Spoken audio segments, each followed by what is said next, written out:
Passport জালিয়াতির অভিযোগে একের পর এক গ্রেফতারিও চলছে। এই অবস্থায় পাসপোর্ট চক্রের ইতালি কানেকশন সামনে এসেছে।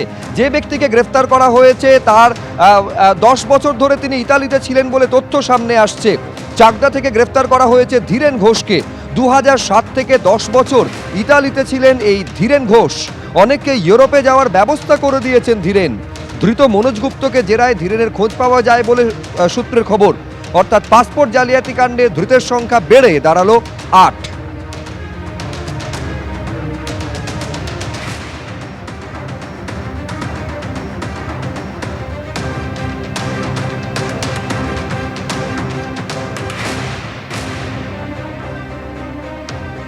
আপনারা জানেন যে মনোজ গুপ্ত, যাকে কিংপিন, অন্যতম কিংপিন বলে দাবি করা হচ্ছে, সেই মনোজ গুপ্ত যাকে গ্রেফতার করে পুলিশ, সেই মনোজ গুপ্তকে জেরা করে এই ধীরেন ঘোষ সম্পর্কে তথ্য পাওয়া যায়।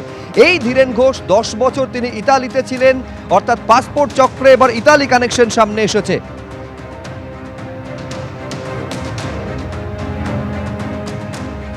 আরো বিস্তারিত আমরা এই নিয়ে জানবো, কথা বলবো আমাদের প্রতিনিধি পার্থপ্রতিম ঘোষের সঙ্গে। পার্থ, তার মানে তো ইন্টারন্যাশনাল র্যাকেট।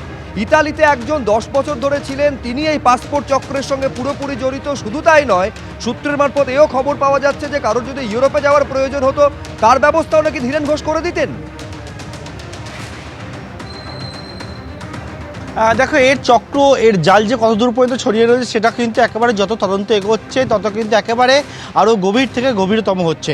কারণ তুমি দেখেছো এর আগে যে গ্রেপ্তারিগুলো হয়েছিল, বেহালা থেকে গ্রেপ্তার হয়েছে পাসপোর্ট চক্রের কিংপিন বলে পুলিশের দাবি মনোজ গুপ্তকে, এবং তার পাশাপাশি উত্তর 24 পরগনা থেকে গ্রেপ্তারির ঘটনা ঘটেছে। কিন্তু এবারে ঘটনা কোথা থেকে গ্রেপ্তার হলো? নদিয়া থেকে গ্রেপ্তার হলো।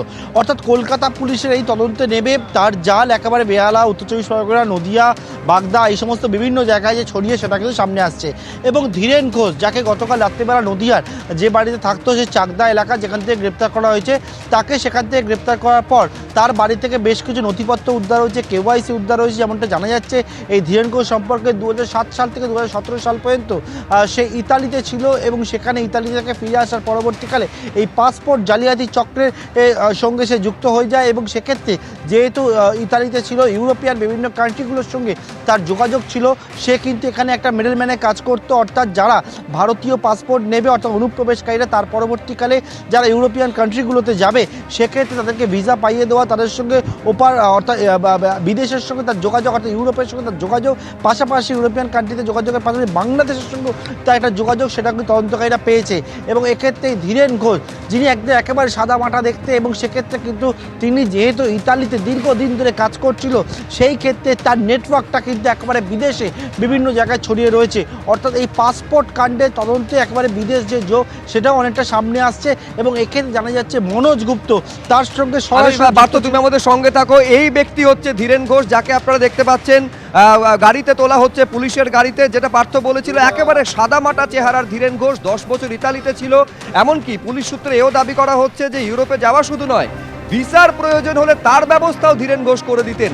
এই ধীরেন ঘোষের শুধু ইউরোপ কানেকশন রয়েছে এমনটা নয়, পুলিশের দাবি যে বাংলাদেশ কানেকশন পর্যন্ত তার সামনে এসেছে। পার্থ, ধীরেন ঘোষের ছবি যখন আলিপুর কোর্টে সম্ভবত নিয়ে যাওয়া হচ্ছে, সেই মুহূর্তের ছবি দর্শকদের সামনে তুলে ধরছি। হ্যাঁ পার্থ।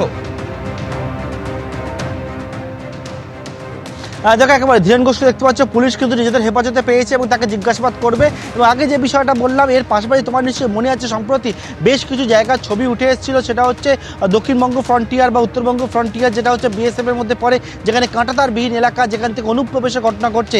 এবং ধীরেন ঘোষ নদিয়া এলাকার বাসিন্দা, এবং সেক্ষেত্রে নদিয়ার একাধিক যে জায়গা রয়েছে সীমান্তবর্তী এলাকা, যেখানে কাঁটাতার নেই, সেখান থেকে অনুপ্রবেশ হচ্ছে। এবং অনুপ্রবেশকারীদের সঙ্গে গোটা যে নেটওয়ার্ক একটা কাজ করছিল, তুমি দেখেছিলে যে সামনে সেই তথ্য উঠে এসেছিল। এবং সেই নেটওয়ার্কের একেবারে অন্যতম মাথা বা অন্যতম সহযোগী ছিল এই ধীরেন ঘোষ, তেমনটা জানা যাচ্ছে। অর্থাৎ যারা যারা আসবে, অনুপ্রবেশকারীরা আসার পরবর্তীকালে তাদের সঙ্গে যোগাযোগ করা, তাদেরকে পাসপোর্ট পাইয়ে দেওয়া, তারা অন্য কান্ট্রিতে যখন যাবে সেই ব্যবস্থা করে দেওয়া, সেই কাজটা মিডলম্যানে কাজ করতো কিন্তু ধীরেন ঘোষ, তেমনটা জানা যাচ্ছে।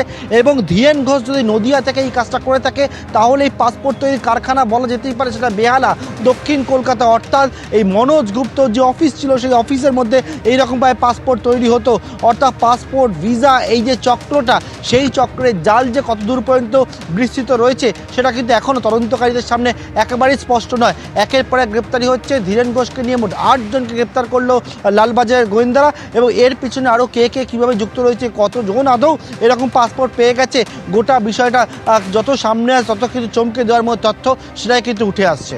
নিঃসন্দেহে চমকে দেওয়ার মতন তথ্য উঠে আসছে। চমকে দেওয়ার মতন আর কোন কোন তথ্য উঠে আসবে এই ধীরেন ঘোষকে যখন নিজেদের হেফাজতে নেওয়ার পর জিজ্ঞাসাবাদ শুরু করবে পুলিশ।